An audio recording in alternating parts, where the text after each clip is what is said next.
115 souls vanished into the salt air of the North Carolina coast without leaving behind a single bone or a drop of blood to mark their passage. When John White returned to the Roanoke Colony in August of 1590, he did not find a massacre.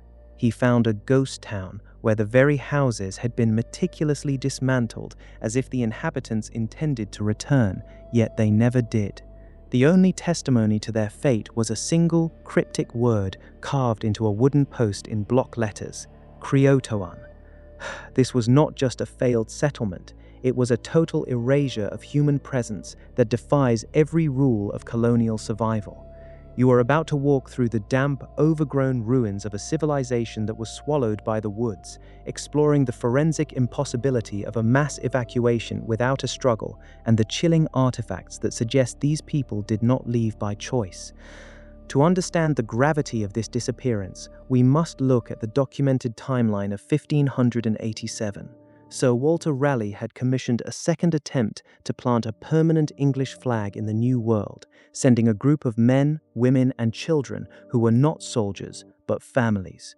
Among them was Eleanor Dare, the daughter of the governor John White, who would soon give birth to Virginia Dare, the first English child born on these shores. Their arrival was fraught with tension from the beginning. They landed on Roanoke Island in July, finding the remains of a previous military outpost, where one man's sun-bleached bones were the only welcome they received. By late August of that year, the colony was already struggling with dwindling supplies and the growing realization that they were not alone in the shadows of the forest.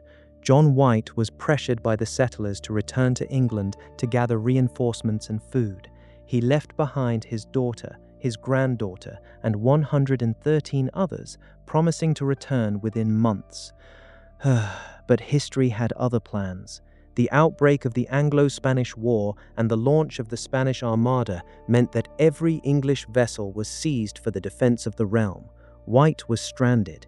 3 years passed while the governor paced the docks of England, knowing his family was thousands of miles away on a hostile coast with no support. When the relief expedition finally dropped anchor near Roanoke in 1590, the atmosphere was thick with a premonition of disaster. As the sailors rowed toward the shore, they saw smoke rising from the trees, but when they reached the source, they found only burning brush and no human life. The settlement was surrounded by a high palisade of trees, but the entrance was open, the gate removed, and the interior was a void.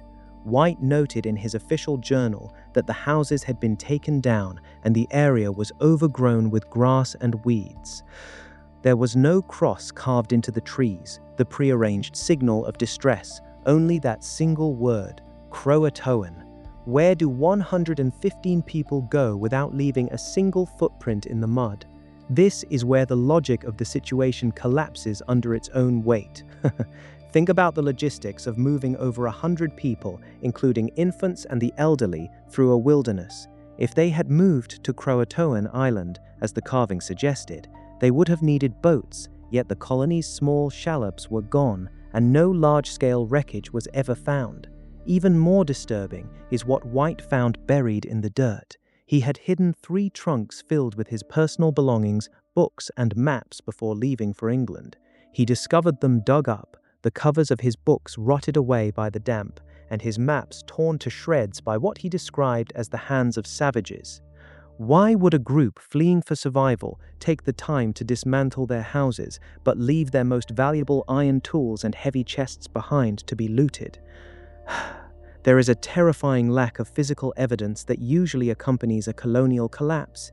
In every other failed settlement of the 16th century, archaeologists find something: a concentrated layer of ash from a fire, broken pottery, or shallow graves from a plague. At Roanoke, there is nothing. No spent musket balls, no skeletons. It is as if the earth opened its mouth and swallowed the population whole. Official reports from the period indicate that even the Spanish, who were scouting the coast to destroy the English colony, could not find them.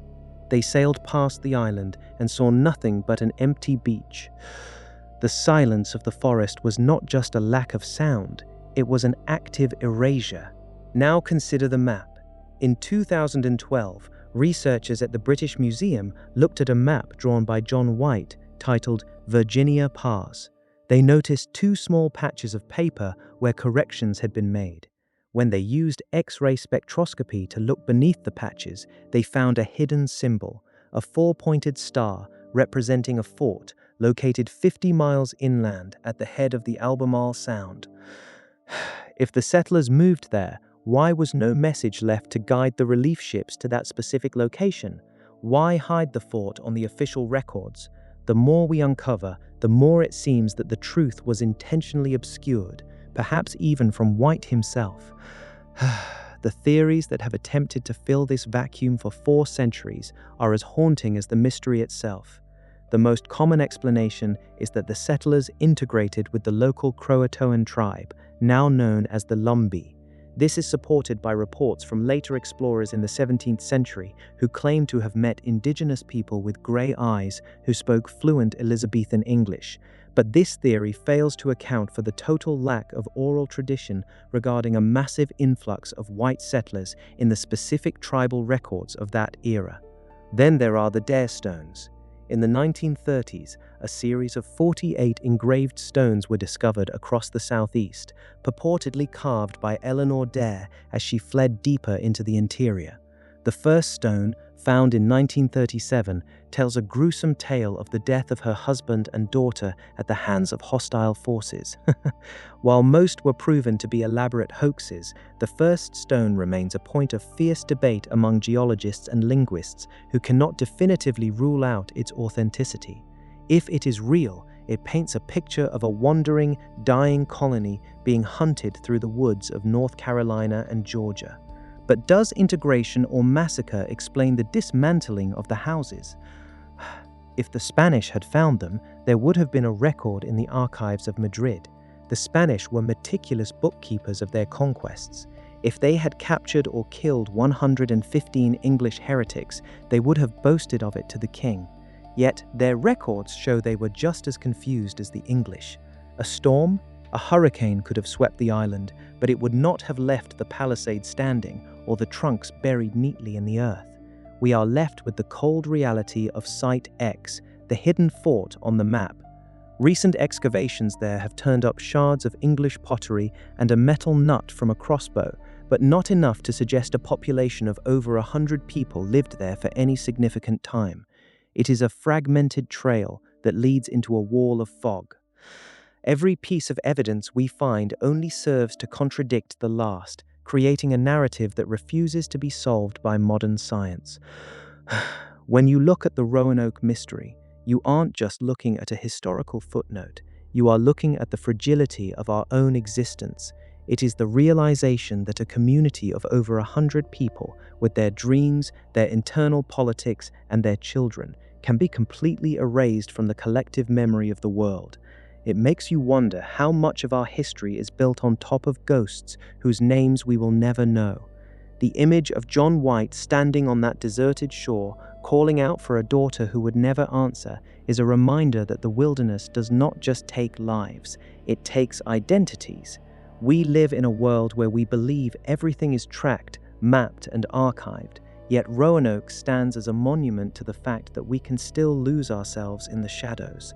The wood of the CROATOAN post has long since rotted away, but the question it poses remains carved into the very soil of this continent.